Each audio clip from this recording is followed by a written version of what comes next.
Hello students, मैं विश्वास कुमार सैनी। आप सभी का मेरे यूट्यूब चैनल पर स्वागत है। 12th बायोलॉजी क्लासेस कंटिन्यू रखने के लिए मैंने ये यूट्यूब चैनल विशेषकर आपके लिए बनाया था। पहला चैप्टर अपना सीनियर का कंप्लीट हो गया था। दूसरा चैप्टर बायोलॉजी में हम स्टार्ट कर चुके थे और उसका एक पार्ट हो चुका था। आज हम दूसरा पार्ट स्टार्ट करते हैं। सेकंड पार्ट स्टार्ट करने से पहले बता दूं कि दूसरा जो चैप्टर हमने लिया था, इसमें हमने पादपों में लैंगिक जनन स्टार्ट किया था और उसमें अपना पहला टॉपिक था नर व मादा युग्मकोद्भिद का विकास और उनकी संरचना। और इसमें भी हमने नर युग्मकोद्भिद की संरचना और विकास वाला भाग लिया था। नर युग्मकोद्भिद जो है या मेल गेमेटोफाइट जिसको हम कह रहे हैं, उसकी संरचना के लिए सबसे पहले हम पुंकेसर का हमने अध्ययन किया था। पुंकेसर पुष्प का अंदर जन्नांग वाला भाग हमने बताया था। पुंकेसर में 3 भाग आपको बताए थे। सबसे ऊपर वाला भाग पराकोष, पूतंतु, और इन दोनों को जोड़ने वाला बीच वाला जो भाग होता है वो होता है योजी। ओके, और आज का जो अपना टॉपिक होगा वो होगा पराकोष की आंतरिक संरचना और उसका विकास। पराकोष की आंतरिक संरचना बारे में पढ़ेंगे और इसका विकास किस प्रकार से होता है वो हम देखेंगे यहाँ पर। और इसके बाद हम लेंगे लघु बीजाणुधानी जो होंगी उनकी संरचना की स्टडी करेंगे। ओके, तो पराकोष की आंतरिक संरचना जो है, इसकी स्टडी करने से पहले हम इसका विकास किस प्रकार से होता है उसके बारे में हम थोड़ी चर्चा करेंगे। पराकोष जो होता है वो आपको मैंने बताया था द्विपालित पराकोष होता है और अधिकांश जो एंजियोस्पर्म पादप है उनमें द्विपालित पराकोष पाया जाता है। लेकिन एक पादप कुल मालवेसी कुल आपको बताया था जिसमें पराकोष एक पालित होता है और बाकी सभी पादप कुलों के अंदर पराकोष द्विपालित होता है। एक द्विपालित पराकोष में आपको बताया था कि 4 कोष्ठ होंगे और एक कोष्ठ जो होता है वो एक लघु बीजाणुधानी का निर्माण करता है, या हम यूँ कहें कि एक कोष्ठ जो होगा वो एक लघु बीजाणुधानी होती है। तो इस प्रकार 4 लघु बीजाणुधानियां एक द्विपालित पराकोष के अंदर पाई जाती है। तो पराकोष की जो आंतरिक संरचना है उसके अंदर हम लघु बीजाणुधानी की संरचना का अध्ययन करेंगे। सर्वप्रथम हम बात करते हैं कि पराकोष का विकास किस प्रकार से होता है। तो यहाँ देखिए, पराकोष का जो विकास होता है तो प्रारंभिक अवस्था जो होगी उसमें पराकोष की जो बाहरी परत है वो कुछ इस प्रकार की होती है। यहाँ पर आपको कोशिकाओं की 2 परतें दिखाई दे रही हैं, 2 स्तरीय आवरण आपको दिखाई दे रहे हैं। सबसे बाहर वाला जो आवरण है इसको हम कहते हैं बाह्य त्वचा। बाह्य त्वचा कह दो या फिर अधिचर्म भी इसको हम कह सकते हैं, एपिडर्मिस कहते हैं इंग्लिश में। और अंदर वाला जो भाग है आंतरिक जो स्तर उसको हम कहते हैं अंतस्थीसियम। ये 2 परतें यहाँ पर होती हैं, बाहर होगी बाह्य त्वचा और अंदर वाली है अंतस्थीसियम। और इन दोनों के बीच में समान कोशिकाओं का एक समूह जो है, एक अविभेदित कोशिकाओं का समूह जो है वो अंदर की ओर पाया जाता है। ठीक है, अंदर कोशिकाओं का समूह है और बाहर की ओर ये 2 परतें हैं। इसके बाद की जो विकास की अवस्था है वो कुछ इस प्रकार की होगी। होता क्या है कि जो अंतस्थीसियम वाला जो भाग है उसमें कुछ कोशिकाएं जो आकार में बड़ी हो जाती है, जैसे मैंने यहाँ दिखा रखा है 1 2 3 और ये 4 कोशिकाएं आकार में बड़ी हैं अन्य कोशिकाओं से। इन कोशिकाओं को हम यहाँ पर एक नाम देते हैं। इन कोशिकाओं को कहा जाएगा परपशु कोशिका। इन कोशिकाओं का नाम है परपशु कोशिका, या एक अन्य नाम भी इनका है परप्रसूतक कोशिका भी इनको कहते हैं। परपशु या परप्रसूतक कोशिका, या इंग्लिश में होता है आर्कीस्पोरियल सेल। तो ये आर्कीस्पोरियल सेल या परप्रसूतक कोशिकाएं जो यहाँ अन्य कोशिकाओं से आकार में बड़ी है। और इन्हीं कोशिकाओं से जो पराकोष की जो आंतरिक संरचना है उसका विकास होता है। परपशु या परप्रसूतक कोशिका जो है इनमें क्या होगा कि ये प्रत्येक कोशिका जो है वो बीच में से विभाजित हो जाती है। एक कोशिका से 2 कोशिकाएं बन जाती है। इस प्रकार से ये 2 कोशिकाएं बन गई, इनका ये केंद्रक हो गया। परपशु कोशिका में विभाजन हुआ और 1 से 2 कोशिकाएं बन गई।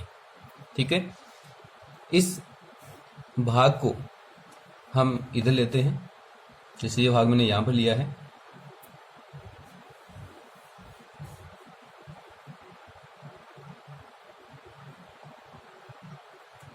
ये बाहर हो गई बाह्य त्वचा और ये अंदर वाला स्तर है अंतस्थीसियम।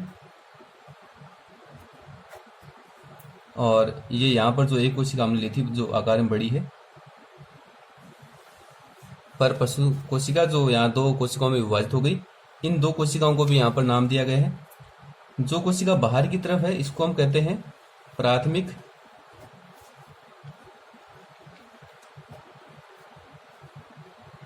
भित्ति कोशिका।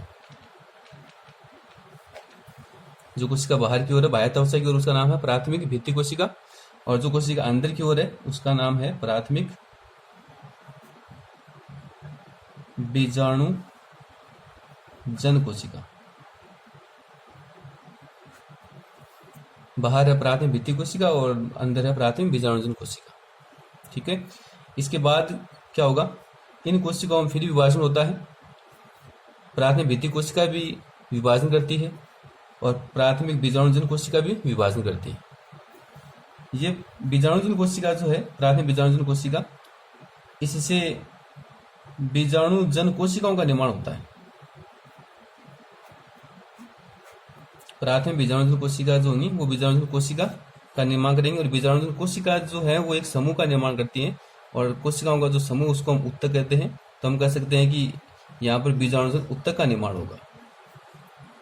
प्राथमिक बीजाणुजन कोशिका, ये कोशिका बीजाणुजन कोशिका का निर्माण करेंगी, और ये कोशिकाएं मिलकर बीजाणुजन उत्तक का निर्माण करेंगी। ओके, और ये प्राथमिक भित्ति कोशिका जो है, ये कोशिका भी आगे विभाजित होती है और पराकोश की जो भित्ति है उसका निर्माण करती है। पराकोश भित्ति का निर्माण करेंगे।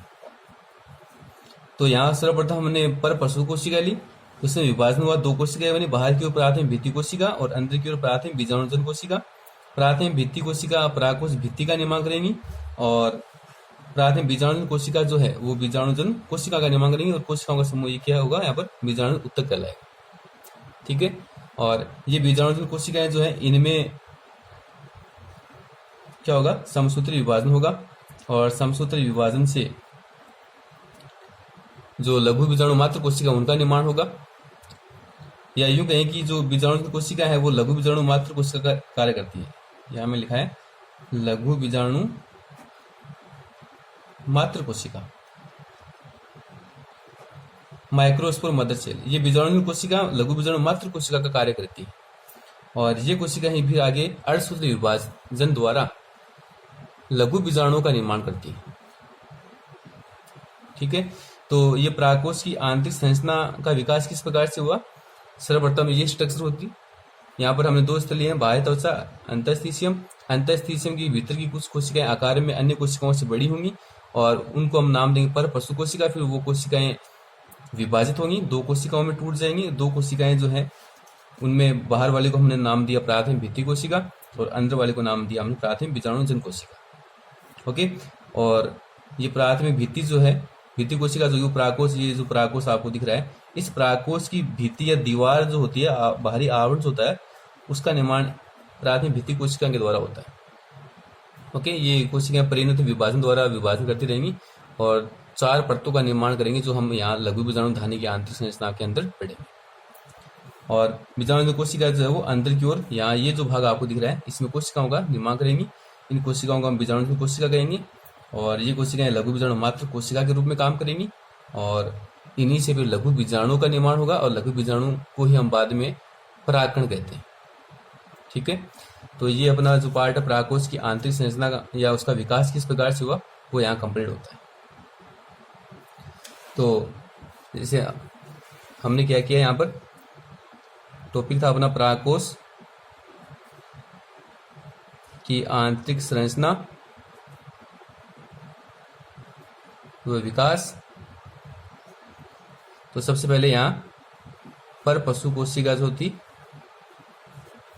ये कोशिका दो भागों में विभाजित होती है। पहला भाग प्राथमिक भित्ति कोशिका, और दूसरा जो भाग है प्राथमिक बीजाणु जन कोशिका। ठीक है, और इसके बाद ये प्राथमिक भित्ति कोशिका जो है ये परागकोश भित्ति का निर्माण करेंगी। परागकोश भित्ति का निर्माण इन कोशिकाओं के द्वारा होगा। और बीजाणुधन कोशिका जो है ये लघु बीजाणु मात्र कोशिका का निर्माण करेंगी और ये कोशिकाएं जो है आगे चलकर लघु बीजाणु का निर्माण करती हैं। ओके, तो ये परागकोश का विकास किस प्रकार से हुआ, आंतरिक संरचना में कौन कौन सी कोशिकाएं होती हैं, वो यहाँ तक अपना कंप्लीट हो गया। ठीक है, ये जो अपना टॉपिक है एंजियोस्पर्म या आवर्तबीजी पादपों में जो जनन चल रहा है, ये टॉपिक अपना 12th RBSc में भी है और 12th CBSE की जो क्लासेज हैं जीव विज्ञान की सिलेबस में वहाँ पर भी मिलेगा आपको, या जो स्टूडेंट्स सेकेंड ग्रेड या फर्स्ट ग्रेड टीचर की तैयारी कर रहे हैं उनके लिए भी ये फायदेमंद है, उनके सिलेबस में भी है, तो वो लोग भी इस टॉपिक को या इस क्लास को देख सकते हैं। ओके, इस क्लास में बस इतना ही। अगला जो अपना टॉपिक होगा उसमें हम लघु बीजाणु धानी की आंतरिक संरचना के बारे में अध्ययन करेंगे। ओके, धन्यवाद।